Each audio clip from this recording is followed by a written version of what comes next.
Hello, everybody. Kathy Caprino here, and welcome to Finding Brave. How are you? I'd love to hear how your week is going. And as always, I'd love to hear if you're finding these interviews and this material helpful in your life. If you are, we'd be so grateful for a review and a positive rating, a real positive rating on Apple Podcasts and wherever you're listening to your podcasts. That would be so awesome for us. And before I get going today to talk about the top 5 things I wish I knew before leaving my corporate life and launching a business, I can't wait to dig in about that. I want to talk a little bit about a few things coming up that I'm really excited to share with you. And I hope that you're going to jump on them and feel that they're really of use to you right now. So the very first thing I want to share is a lot of you who listen to this podcast and who follow me on Forbes and follow me on kathycaprino.com are coaches or want to be coaches. And they have a deep, deep desire to help other people, maybe other women in particular, to move forward, to advance, to elevate their careers, to have more confidence. And a lot of you know I teach a course that I developed, and I've been doing this, I think, 6 years now, the Amazing Career Project, which walks members through, and this course is for women, what I believe are the 16 most essential steps to building an amazing career. So what I've done is, I think it was 2 years ago, I launched a certification training for coaches, HR leaders, managers who want to help the women in their sphere thrive professionally. So it's a certification program that teaches you the Amazing Career Project methodology and licenses you to be able to use that methodology, that approach, and that video series with your clients. And what I've done now is I've run it as a course with a group call every week for 17 weeks. But what I'm finding is that people want more supervision. They want it to go on more than 17 weeks. And they also have a lot of questions about marketing and branding and niching and pricing. And what do I do about this client who's just not moving forward? They have a million questions. So I've created it now as a private training course. And we will link to all of these things that I'm mentioning below, but it's at certification.amazingcareerproject.com. So if you are interested in training that's going to help you become a coach that can do a deep dive with your clients, this is not the superficial stuff. This is not just interviewing. This is not just how to network. This is a deep dive, and I call it the way we help people dig deep, discover their right work, and illuminate the world with it. So if you're interested, I'm working privately with just a handful of people who are incredibly committed to moving women forward. So I'd love to hear from you. Second thing I want to tell you is that you may have heard this too. I am writing a book on closure power gaps for HarperCollins Leadership. So excited. And Murdoch Books in Australia and the British Commonwealth. And that's coming out summer 2020. And it's been an amazing process to write. Manuscript is due soon, and it's a life-changing thing to write a book. This is my second in 10 years. It's a lot. But what I wanted to do as part of the book and part of everything I'm developing is to do a quantitative research study on these 7 power gaps, which I have found qualitatively to be the most damaging the professional women face. But I wanted to do a survey, and I have to tell you, so far something like 290 people have taken it. I'm hoping for over 1,000 in the next few months. So folks, I hope you'll jump on that. We'll link to it below. The survey shares what I have found are the 7 damaging power gaps, and it asks you, do you think you may be having it? Yes, no, maybe. And it also asks you, of all of these gaps, which one resonates most, but I'll let you read the survey. But here's what I'm absolutely staggered about. I'm not joking here. 98%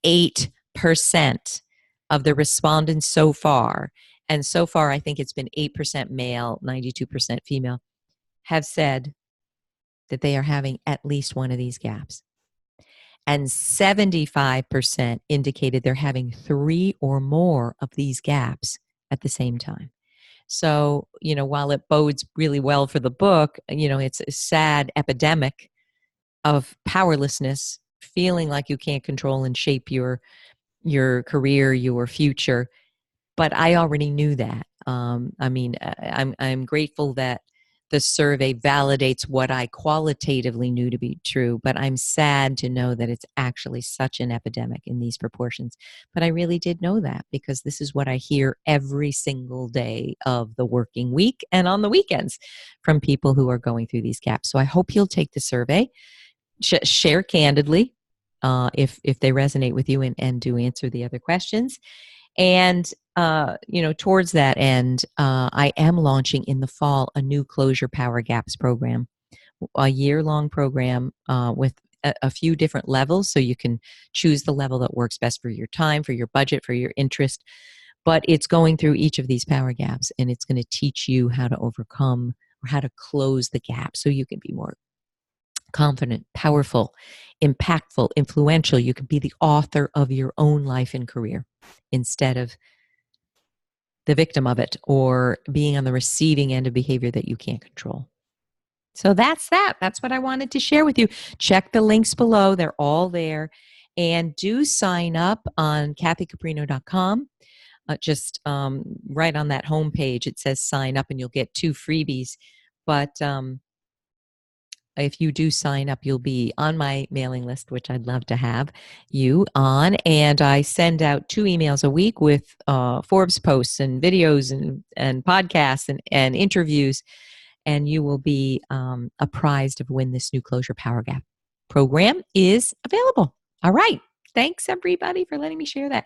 So let's get into the top 5 things I wish I knew before I left corporate life and launched my own business. And, one reason I choose the topics I do for these podcasts is I look at the things I'm hearing most from you. What are the challenges? What are the questions? What are the problems? What are the dilemmas, crises, etc.?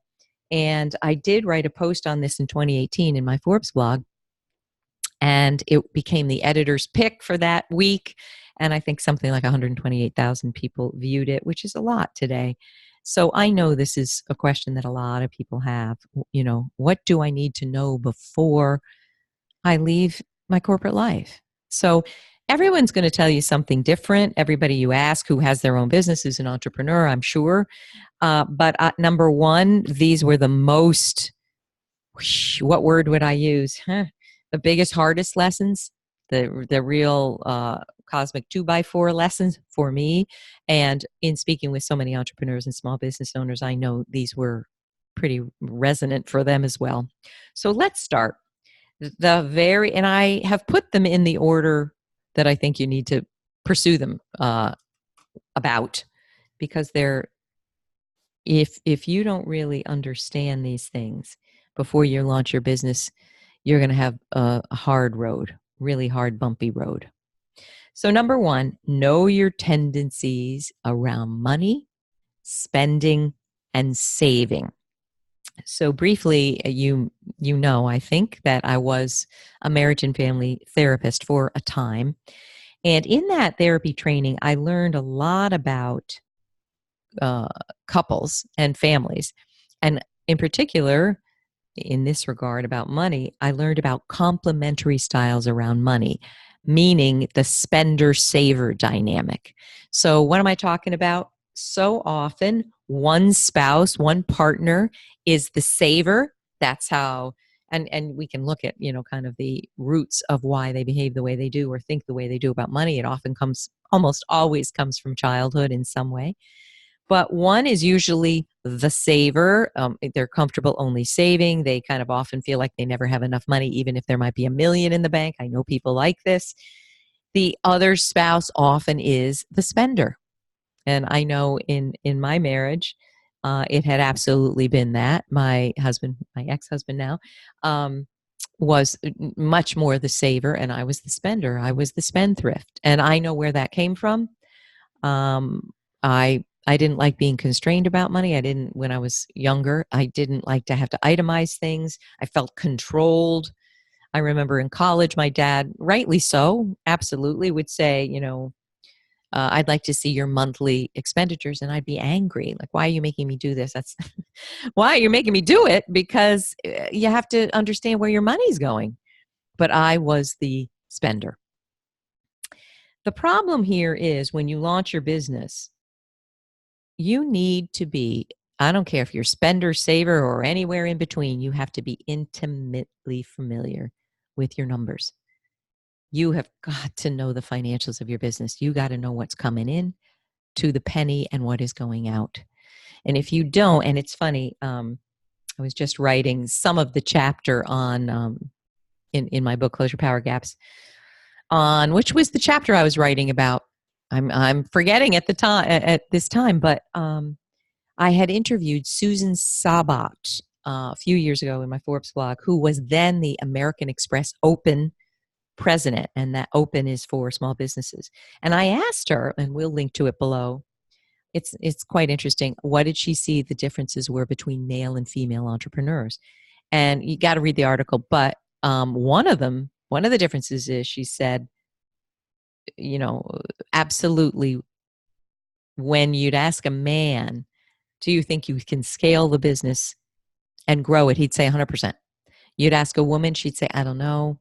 I'm not sure I can do it, but I would hire someone. And if you ask both of them about the numbers, the man would say, yep, got them. I'm on it.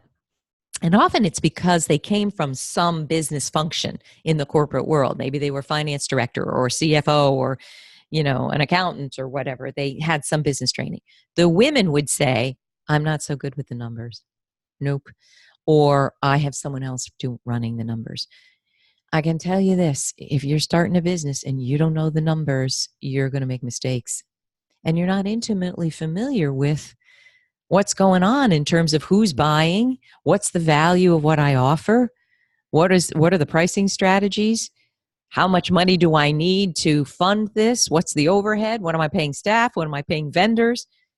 You got to know the numbers. And there's some wonderful books, and I'm going to talk a business, but I'm also going to talk kind of the spiritual view around money. There's a book that I feel is like the Bible for living. It's Maria Nemeth's book, The Energy of Money. If you have any issues around money, read this book and do the exercises and get out of denial. She helps you walk through what is your money story.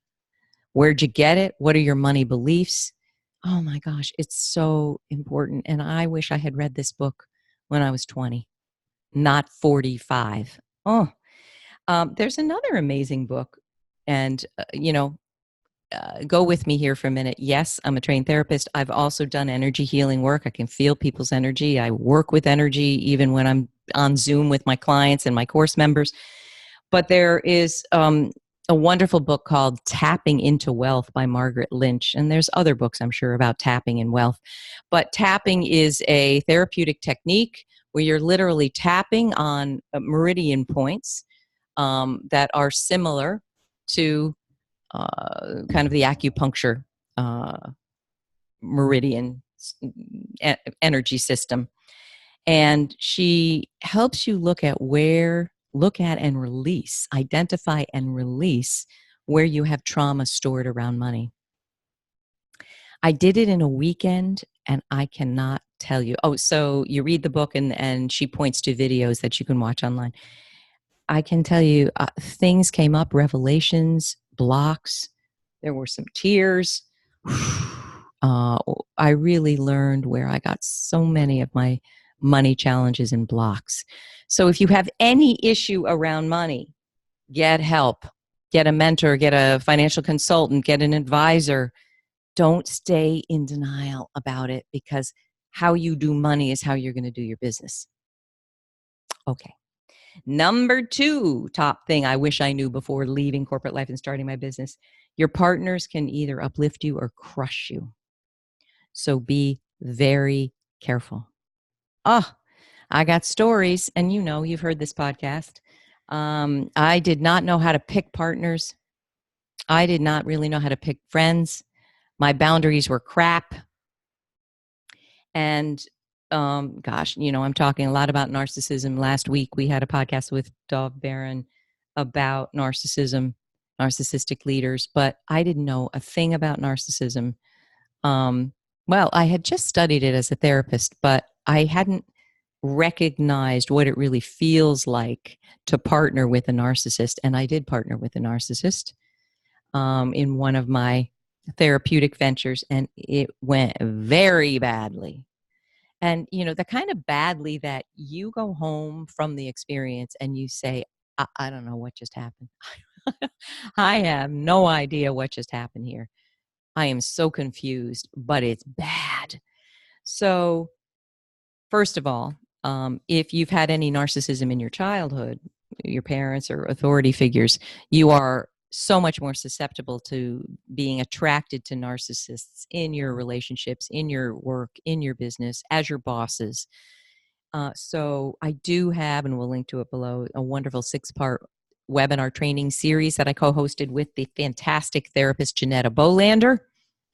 And it's 6 topics around dealing with narcissism. I married a narcissist. I work for a narcissist. What else? My mother is a narcissist. How to break the pattern of continually attracting narcissists. It's a great series. So we'll link to that.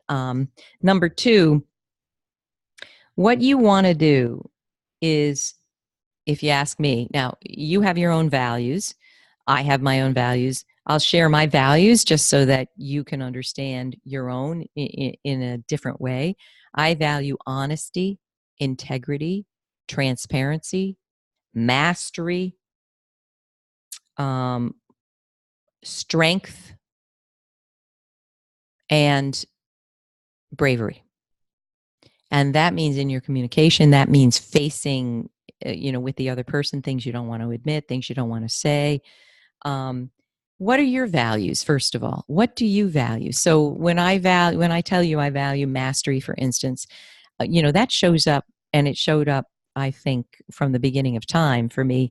When I see, for instance, coaches having like maybe 5 weeks of training and then putting out a website, I'm a coach, and these are the outcomes I deliver, and they've never had a client. I actually met someone who had a website beautifully designed, the outcomes I do, here's what and she had never met with a client. I mean, that's just downright unethical. That's lying. Eeks. I mean, I'm all for, as you know, presenting yourself in the highest way, but I'm not for lying, for gosh sake. But where was I going? What am I saying? Oh, values. That's why I'm giving a training for coaches. I value mastery. I got a master's degree in marriage and family therapy, and I didn't even feel that was nearly enough to be a great therapist at all.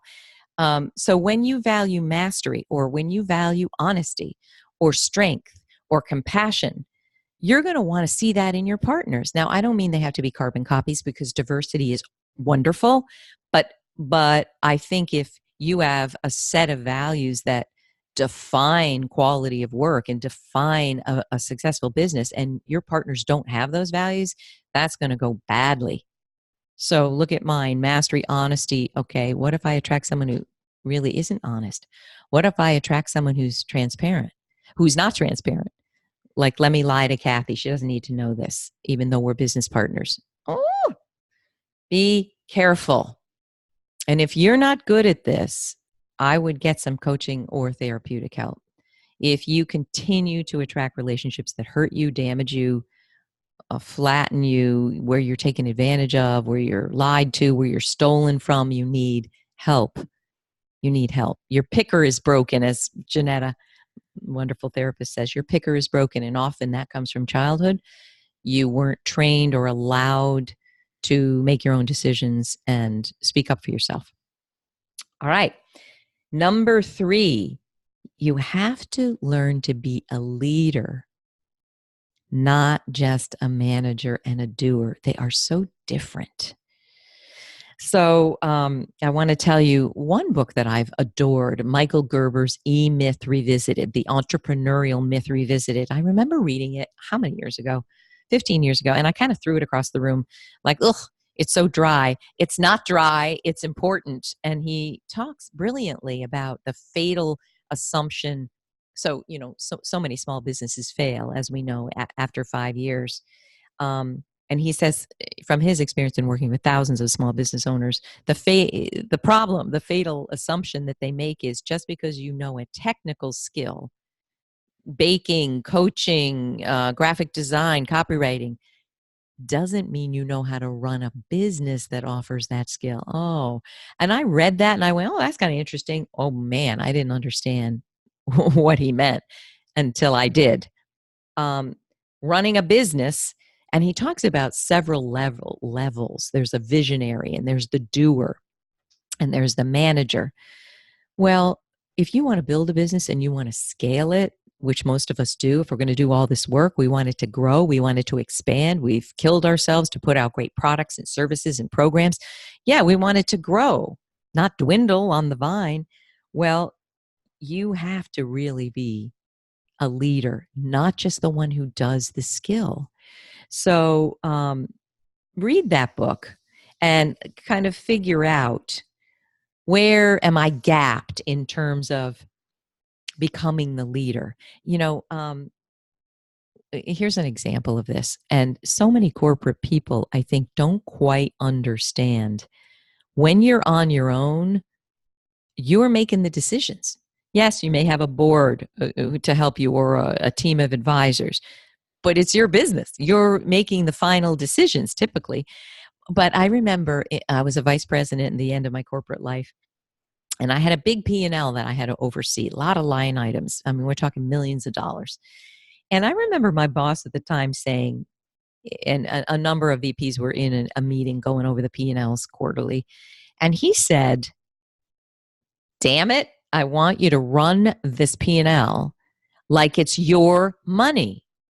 So he had asked us, let's say it was a product that was delivered, via print back then. What the cost of paper went up, blip percent. Well, how does that affect the bottom line? And a number of us didn't know. And he's like, good grief, people, I'm wanting you to be the business owner. We were product managers. I want you to own these numbers like it's your money.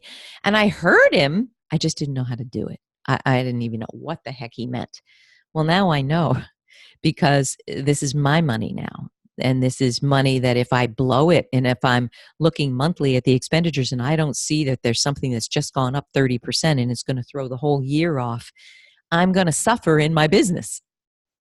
So it's so important that you learn to be the leader, not just, oh, it'll all work out. You really have to understand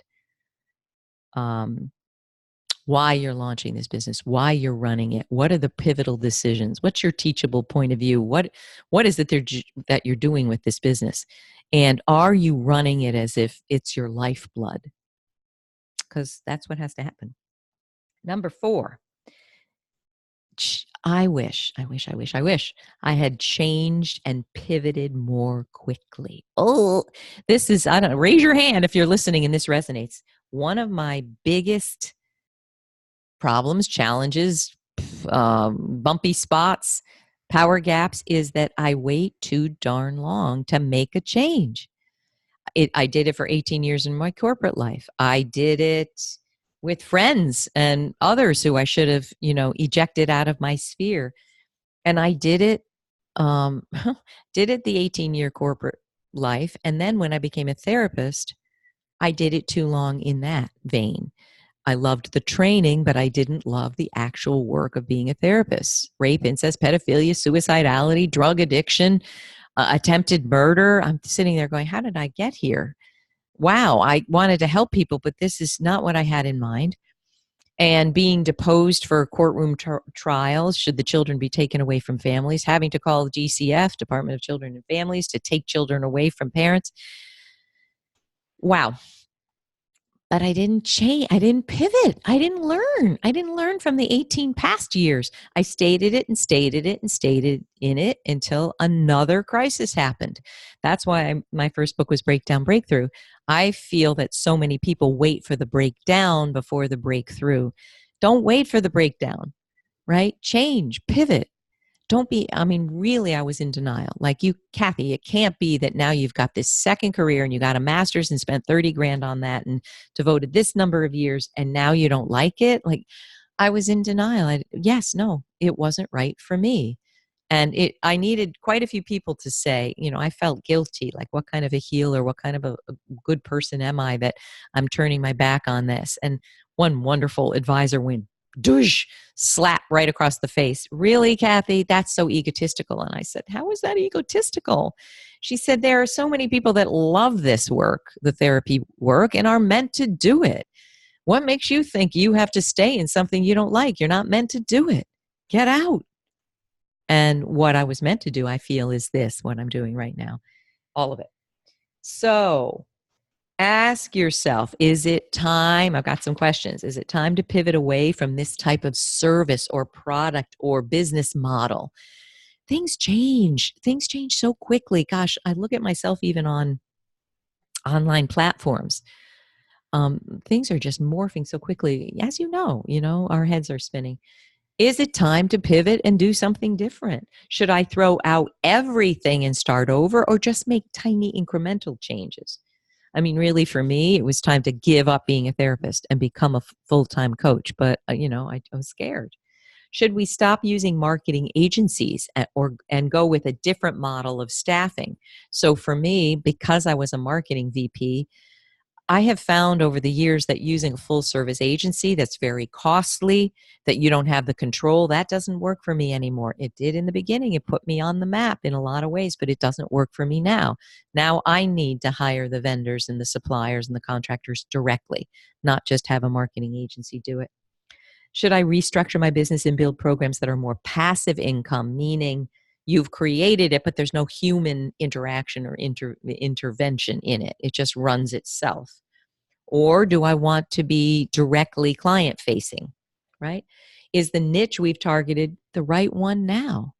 Wow, niching is a crazy, interesting thing. I remember when I was just starting out as a coach, I didn't want to say I was a woman's coach. Why? The same reason many people don't want to niche, because they're afraid they're going to leave half the population or a quarter of the population or 80% of the population out of the mix. I'd be losing so much money, losing so much opportunity. Well, it doesn't work like that.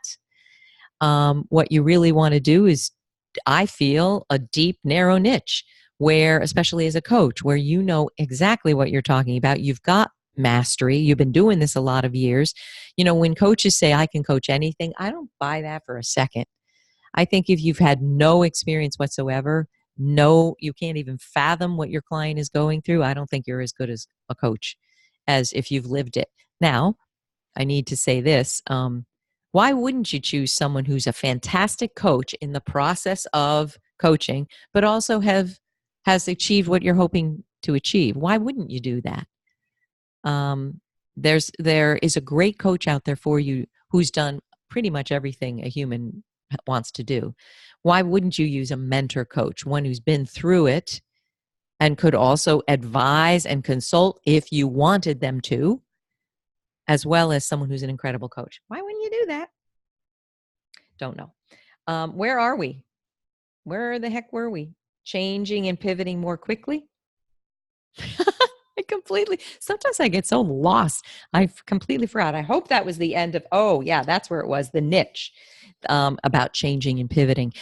So excuse my rambling. So I had said to my first branding guy, Robert Friedman, I'm scared to say I'm a woman's coach. And he said, wait a minute. Didn't you just tell me that you spent a year researching your book on women's issues? Yup. Didn't you just write and publish the book? Breakthrough. Yes. Didn't you tell me when you speak to a professional woman, it's almost like shorthand? Didn't you tell me that someone said, I got more in 1 hour of coaching from you, Kathy, than 6 months of therapy? Yes. Didn't you tell me that when you see professional women on your calendar, you light up? Whereas I absolutely have professional men who I do love to work with, but many men don't resonate with the style and approach that I take. Many do, but many don't. He said, didn't you tell me all of that? Yes. Well, then why the heck wouldn't you say you're a woman's coach? And it was fear. So ask yourself all of these questions and be brave enough to make the changes you need to make, and don't be in denial. Don't stay too long because you're going to lose stuff, lose time, lose money, lose faith, lose momentum, lose hope, lose traction. Okay? Take it from me.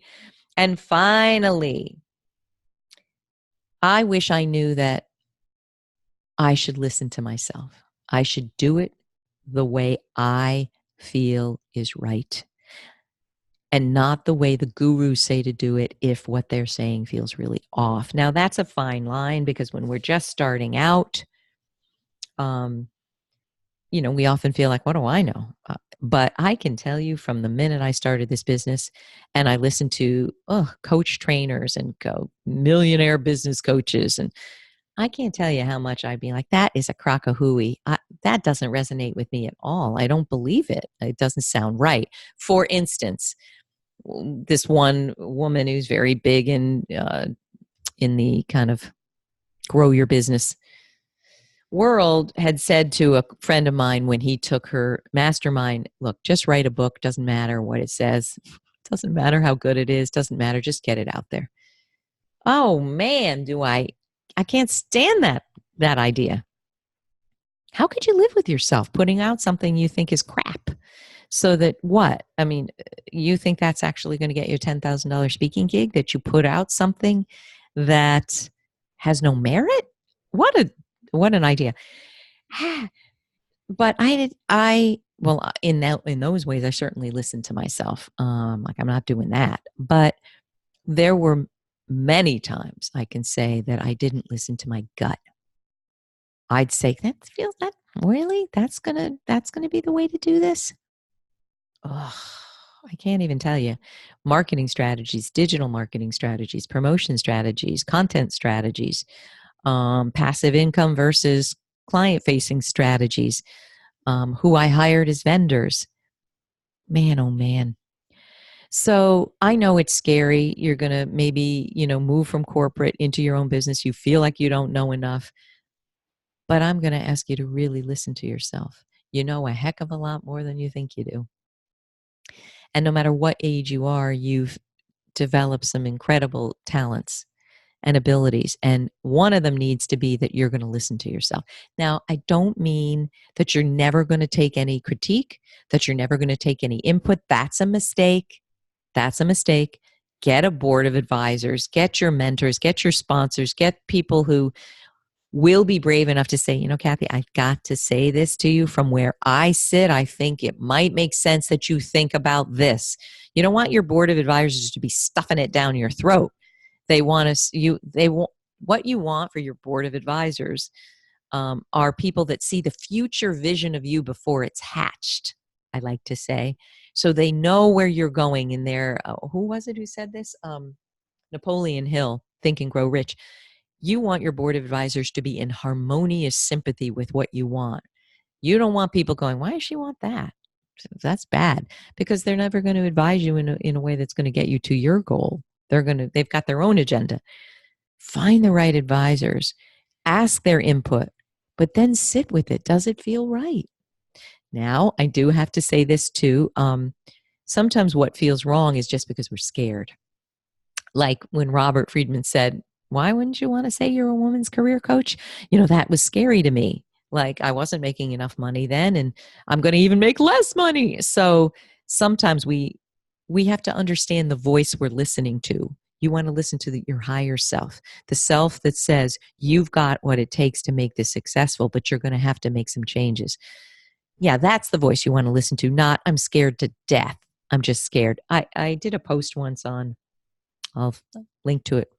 Maybe it was just a photo image, but it was basically, it was about why your decisions fail you. If you make decisions from fear, they're almost always wrong. There you go. If you make your decisions from a place of fear, they're almost never going to get you to the outcome that you dream of.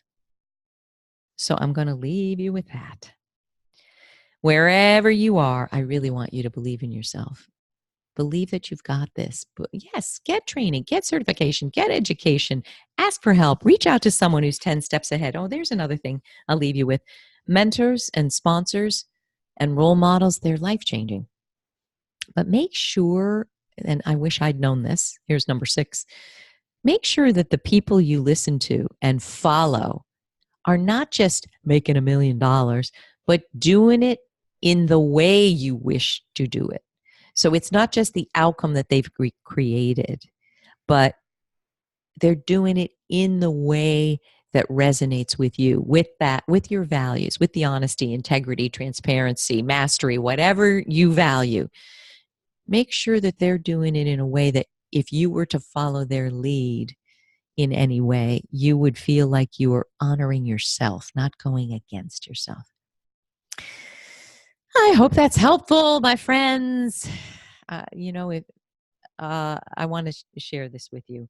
I work with so many people in my Amazing Career Project course, and I can almost tell in 5 minutes somebody who should be leaving corporate life and starting their own thing. And there's some hallmarks for that. I'll share them as I see them. If you've always felt that the corporate world is wrong for you from the day you started, and that was me, and I didn't recognize it, but if you felt it's constraining or stupid, or the rules are too suffocating, or the toxic bosses, you've had so many, you're done with it, or if you want to make the decisions on your own and live and die by those decisions, and you're sick to death of decision by consensus and meetings that have 50 people and do nothing, if you're sick of the lack of integrity, the lack of innovation, you're probably ready to start your own thing. That or leave the work culture you're in and find a better culture. What else? I remember back then when I was in corporate life, I have to go to the office every day and the 4 walls felt so suffocating. I'm like, why can't I do this from home? Why can't I have more flexibility? Oh, I think I've mentioned this on the podcast. I would come in and have, we had Outlook calendars. My whole calendar for the day would be booked, and I didn't even go in there and do a thing. Just people were booking me. And I couldn't even have control over a lunch hour. For me, I cannot stand that. I need control. I need flexibility. I need to say, you don't need me at this meeting. My director can come. No, we need you. I hated it. I hated those things. So I'd ask you to say, what do you hate? Do you hate anything about if you're listening to this podcast, you're thinking of starting a business, or you already have. But if you're thinking about it and still can't pull the trigger, think about, what do I intensely dislike about corporate structures that don't work for me? And how can I make sure that when I build my business, I'm honoring what I value and what I care about and my style? Oh, here's another thing. Then I'll stop. I always wonder, how am I going to talk for 30 minutes? And then I yak on and on. I have something that I think will be very helpful for you. My dominant action style quiz. In working with so many people, I started to see patterns emerging of the 6 dominant styles that people take to pursue and complete a goal. And there are 6 of them. They are the striver, seeker, pacer, researcher, challenger, and advocator. You've got to know what your style is, and you've got to, if you want to be happy in your work, you have to have a work environment and a work structure and work parameters that feed your authentic style. So for me, I was always a seeker and I was always an advocator. But what did I end up having to do? I had to be the striver. And take my quiz, and you can even download an ebook with really in-depth findings of your or description of your style. But you will, when you take the quiz, get a description. Now I really understand. I'm a seeker, and I don't want to be constrained. I want to be more flexible and move with my flow and my timeline and my style. So take that quiz. And if you're a seeker and an advocator, you're probably going to have a harder time in the corporate world than striver, researcher, pacer, and challenger. All right, everybody. I hope this is helpful. I'd love to hear from you. What are your top challenges? If you're just in business, small business now, if you're thinking about it, let me know. And let me know if these 5 top things that I wish I knew resonated with you. I really hope this is helpful. And I love hearing from you. So you know that I post these everywhere. I post the video on my YouTube channel. I post all of it on LinkedIn, Facebook, Twitter, and Instagram. So follow me all those places, will you? Or the one that you love the most. And let me know what you think and let me know what you learned and push back and challenge me. I love diversity of thought. I'd love to hear from you. All right, my friends, here's to your wonderful entrepreneurial journey, if it's for you, if it fits with who you really are. And I wish you the best success with it on your Finding Brave path. All right, my friends, see you next time. Thank you. Bye.